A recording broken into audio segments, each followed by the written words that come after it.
Kuya versus Bulog ng Haniway. Ayan po. Hill match po to yung laro nilang dalawa. Napakaganda po yung laban nila. Dumating pa sa hill match. Purong magaling to. Ayan po. Pero sa posisyon dito ngayon, si Kuya yung tumitira. At saka nakaplanto na yung bola. Grabe yung mga higpit na binibitaw ni Kuya dito, mga ka-idol. Grabe talaga. Talagang hindi niya na pinabalik si Bulog ng Haniway sa mesa talaga. Dito niya na talaga tinapos yung laro nila ni Bulog Haniway. At dito na rin natatapos yung laro nilang dalawa.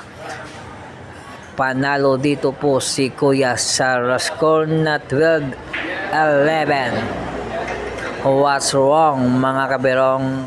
I love it. Tuloy lang sa hamon ng buhay. Ayan po, panalo na si Kuya at tapos na po yung laban.